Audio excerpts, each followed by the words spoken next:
Halo Sobat Kompas TV Banjarmasin, senang sekali bisa kembali menyapa Anda di Jejak Digital, rekaman peristiwa penting yang terjadi di sekitar Banua kita.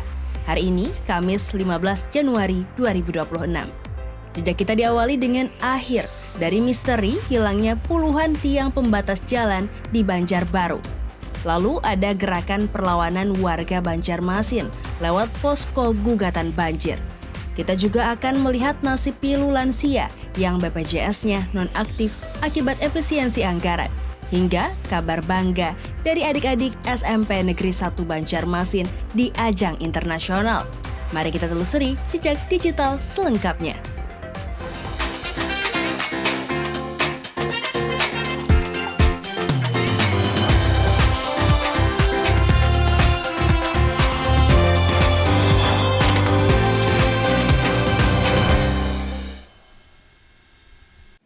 Saudara, misteri hilangnya tiang-tiang besi di trotoar Banjarbaru akhirnya terungkap. Polisi berhasil menangkap pelaku pencurian tiang bollard di sepanjang Jalan Panglima Batur. Bayangkan, sejak November lalu, ternyata sudah ada 91 tiang yang digasak pelaku. Duh, ada-ada aja ya. Fasilitas umum buat kenyamanan pejalan kaki kok malah dicuri. Sekarang pelaku harus siap mempertanggungjawabkan perbuatannya di hadapan hukum. Pencurian bollard besi atau tiang besi pembatas trotoar di Jalan Panglima Batur, Kota Banjarbaru akhirnya terungkap. Polisi menangkap tersangka berinisial AS, warga Kabupaten Banjar, setelah menindaklanjuti laporan Dinas PUPR Kota Banjarbaru. Pelaku beraksi pada dini hari dengan memukul bollard menggunakan batu, kemudian membawanya menggunakan sepeda motor dan menjual ke tempat rongsokan dengan harga Rp18.000 per kilogram. Aksi pencurian dilakukan bersama seorang temannya yang masih buron dan polisi terus mengembangkan penyelidikan untuk mengungkap pelaku lain.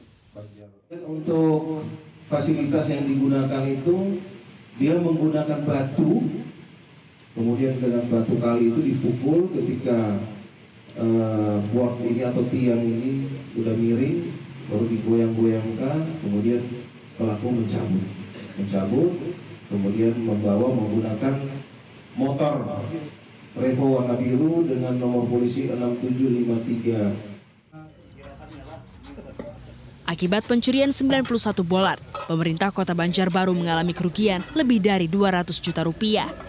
Hilangnya bollard juga mengganggu fungsi trotoar sebagai fasilitas pejalan kaki dan pengaman agar kendaraan tidak naik ke trotoar. Terima kasih atas kerjasamanya ini. Terus terang memang sudah menjadi ibarat kesalahan hati kami gitu kalau adanya kehilangan bollard ini. Kalau untuk kerugiannya memang sekitar 233 juta Pak. Atas perbuatannya, tersangka dijerat pasal tentang perusakan dan pencurian fasilitas umum dengan ancaman hukuman penjara hingga 7 tahun. Nabila Ceva, Kompas TV Banjarbaru, Kalimantan Selatan. Trauma banjir besar 2021 ternyata masih membekas dan bikin warga Banjarmasin geram karena merasa penanganan banjir belum menyentuh akar masalah.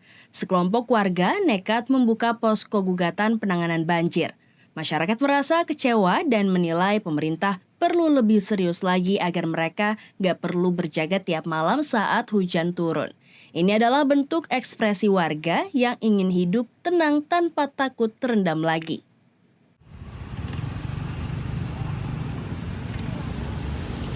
Banjir tak hanya timbulkan kerugian material.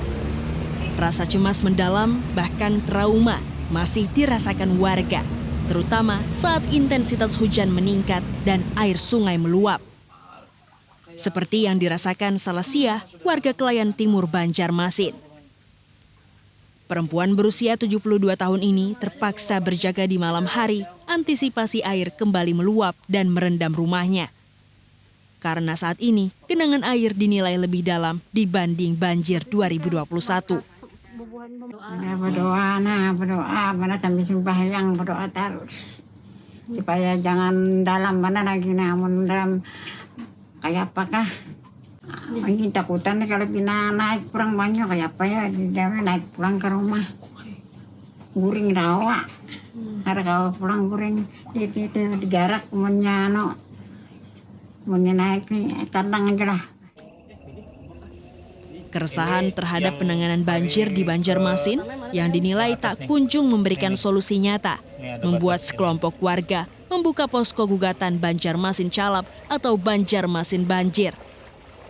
Inisiator posko gugatan banjir Hadin Muhjad menilai adanya kegagalan kebijakan yang terus berulang dan tak menyentuh akar permasalahan. Nah, ternyata ini banjir yang rutin itu sudah mengkhawatirkan. Nah, mengkhawatirkan karena kedalaman air sudah bahkan melewati yang 2021. Nah, dampaknya ini kan terasa di masyarakat. Tapi masyarakat kan tidak bisa, hanya bisa mengeluh, tidak bisa memperjuangkan haknya sebagai warga negara untuk mendapat keselamatan, kesejahteraan. Guru Besar Hukum Administrasi Universitas Lambung Mangkurat ini bilang, melalui gugatan warga atau citizen lawsuit dengan beracuan peraturan MARI nomor 2 tahun 2019 membuka ruang bagi masyarakat menggugat kebijakan atau kelalaian pemerintah. Saidah Aisyah, Kompas TV, Banjarmasin, Kalimantan Selatan.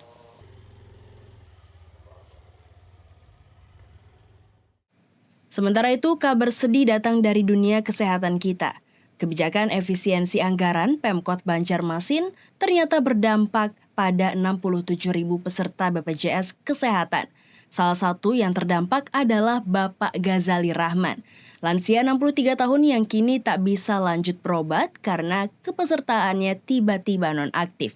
Tentunya kita berharap ada kebijakan khusus untuk kasus seperti ini, karena urusan kesehatan dan nyawa warga seharusnya jadi prioritas utama. Lebih dari 3 bulan, Ghazali Rahman hanya bisa terbaring di rumah. Lansia berumur 63 tahun lebih banyak menghabiskan waktu dengan menonton televisi. Sunarti, sang istri, setia merawat suaminya yang mengidap gejala masalah paru-paru. Sesering mungkin ia memberikan minum sembari berharap kondisi suaminya membaik. Ghazali sebelumnya rutin berobat ke puskesmas, bahkan petugas menawarkan rujukan pemeriksaan ke rumah sakit. Namun saat akan diproses, BPJS Kesehatan sang suami, termasuk miliknya, dinyatakan tidak aktif sebagai peserta BPJS kategori pekerja bukan penerima upah dan bukan pekerja pemerintah daerah, lantaran tidak lagi ditanggung pemerintah Kota Banjarmasin. Sunarti yang bekerja sebagai petugas kebersihan sekolah dengan penghasilan Rp700.000 per bulan mengaku tak mampu jika harus membayar BPJS secara mandiri. Amunnya kawan jangan dicabut lah, yang kayak kami ini kan orang sakit lah. Jangan nang membayar nang rumah sakit, geser makan aja, bilang jangan tuh sulit bener lah. Siapa ada 700 sebulan. Sementara itu, Dinas Kesehatan Kota Banjarmasin menjelaskan perubahan kebijakan ini terkait efisiensi anggaran. Pada tahun 2025, pemerintah kota masih menanggung 45.000 peserta BPJS dari Data Terpadu Kesejahteraan Sosial atau DTKS dan 67.000 peserta dari kategori pekerja bukan penerima upah. Namun, memasuki tahun 2026, pemerintah memprioritaskan bantuan iuran bagi peserta DTKS, sementara peserta PBPU tidak lagi ditanggung APBD. Ya itulah dampak dari efisiensi. Karena rumahnya di Dinas Kesehatan. Saya ambil napas saja lah. Tapi artinya itu kadang menutup kemungkinan jualan misalkan Dinkes ini tetap membantu yang tidak mampu. Yang memang tidak mampu, ada surat keterangan dari Dinsos bahwa memang dia miskin di luar dari 45.000, ya kita layani di Rumah Sakit Sunan Suryatsa. Rumah sakit milik pemerintah Kota Banjarmasin. Meski demikian, Dinas Kesehatan menegaskan pelayanan kesehatan dasar di puskesmas tetap diberikan secara gratis. Sementara untuk tindakan lanjutan atau rujukan ke rumah sakit, warga tidak mampu dapat mengajukan rekomendasi melalui Dinas Sosial. Arpawi, Kompas TV Banjarmasin, Kalimantan Selatan. Saudara, kita tutup jejak sore ini dengan kabar yang menginspirasi dari anak muda Banua. Siswa SMP Negeri 1 Banjarmasin berhasil mengolah limbah sampah dan tanaman menjadi deterjen alami yang ramah lingkungan. Inovasi keren ini bahkan diusung untuk mengikuti ajang perlombaan internasional yacht. Wah, bangga banget ya. Kita doakan semoga adik-adik kita ini bisa membawa pulang prestasi dan mengharumkan nama Banua di kancah dunia.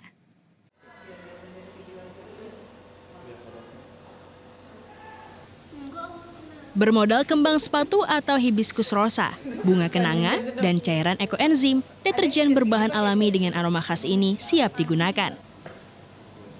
Kembang sepatu yang telah dibersihkan dihancurkan hingga mengeluarkan busa. Kemudian hasil cairan busa tersebut dicampurkan dengan bunga kenanga, direbus hingga mendidih. Setelah didinginkan, cairan dicampur dengan baking soda dan ekoenzim lalu siap digunakan.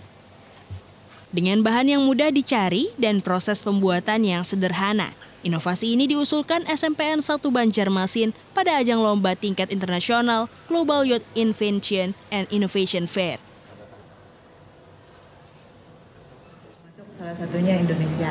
Ini persiapan kami, besok kami berangkat untuk mengikuti event tersebut. Jadi kegiatan hari ini kami menyiapkan, tadi yang sudah dilihat adalah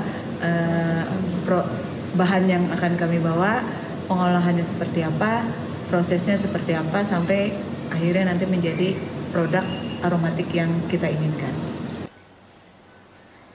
Di balik proses pembuatan, Ketua Kelompok Shanas Aisyah bilang, inovasi deterjen berbasis ekoenzim ini berangkat dari keprihatinan terhadap dampak deterjen konvensional yang dapat merusak ekosistem air. Karena deterjen itu kan setiap harinya memang biasa dipakai lah ya.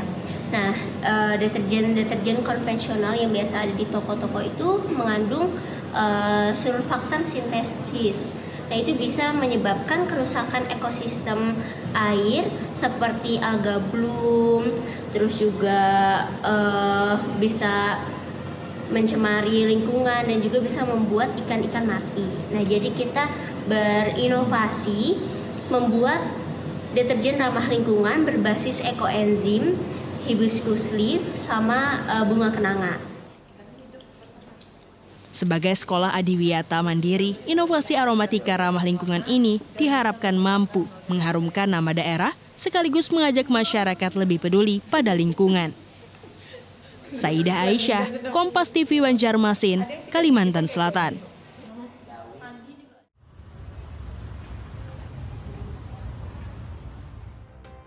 Itulah 4 rekaman jejak digital kita kali ini, mulai dari penegakan hukum atas fasilitas umum, desakan solusi banjir, isu sosial kesehatan, hingga prestasi anak muda kita.